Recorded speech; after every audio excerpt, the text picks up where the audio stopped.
popularly called Jai Panda, National Vice President of the BJP. Jai, what is happening with the media overall at a national level is extremely serious. But what emerges in this case where, and you run a media company, you know this, that when you try to attack the credibility of a media company with lies, then when the facts come out, there needs to be a necessary explanation. In this particular case, the Mumbai Police Commissioner claimed that BARC had told him that Republic was indulging in TRP manipulation. BARC has given us an official email saying there is absolutely nothing, and had there been any action or malpractice or complaint on Republic, then we would have communicated the same to you along with necessary documents for your response. Now that the truth has come out, what about the fake news story that was pushed by Param Singh? Is he not answerable? I just watched the package covering the police commissioner's press conference and the facts that you have laid out, and I must say I'm quite shocked. The levels to which the police have fallen. The Mumbai police in the past used to have a stellar reputation. But this is, I see what it is to me, blatant violation of norms and tenets of law to make these allegations completely without any basis and not clarify when the fakeness of it is exposed. Picking up journalists from the street. We read about this and see this happening on a daily basis in places like Balochistan in Pakistan, where journalists who expose that nation's administration's depredations, they get picked up and disappeared. Now, the same things are beginning to happen, and in a place like Mumbai, as you know, other states like Odisha are getting inspired by the Mumbai police and doing similar things. It's absolutely shocking, and it's not acceptable. We have full faith in the legal process. We both run channels and networks, we know it.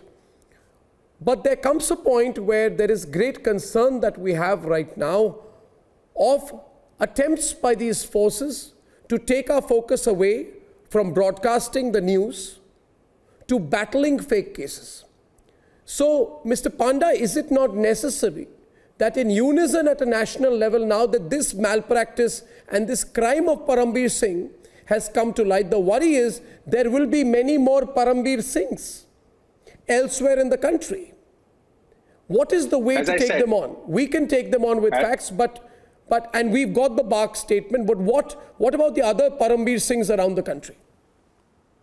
As I said, there is no doubt that the facts that you have just presented are shocking, and it seems to be some kind of a breakdown in the system, and it cannot be allowed to continue. Now, I don't actually run a media network, but family members of mine do, and they have faced the same kind of harassment that you and your colleagues are facing. This kind of blatant misrepresentation by those who are supposed to ensure law and order cannot be permitted in a constitutional democracy like India. These are just mafia tactics. There has to be due process of law.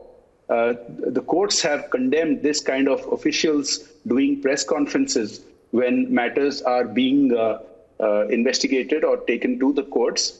And these same people have no shame in talking about media trials.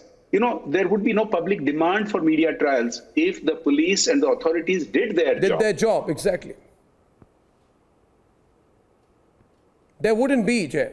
There wouldn't be. But I believe I believe now that we have documented facts from the horse's mouth that sifts the truth from the lies. I would still say there is need for a national awakening on the matter. I think at every level. There is no doubt about it. You see, we have a federal constitution which shares authority between the union government and the states, and law order is with the states. Now, if the states are going to misuse it, as we have seen happening in Mumbai in your case, as we have seen happening in Odisha against the reporters of the leading TV channel there, to be considered and discussed at a national level. Now, another irony I want to point out is that many so-called liberals who make false accusations against BJP-run governments don't distinguish that whenever you have detentions in BJP-run governments, they are invariably with court authorizations because there are prima facie evidence and courts have denied them bail. Here it's just the opposite, where courts have given bail, where people like Pradeep Bhandari in Mumbai, people like Ramesh Rath in Odisha Yes. are well-known, respected and admired journalists. They are not fixers. And as a result, the courts don't find any prima facie evidence against them on the fake charges being made by the authorities. So there's a clear distinction, and we must call out this hypocrisy. Absolutely. Well, Jay, thank you very much for joining me, and all the best for you and in your own battles. Thank you very much, Jay.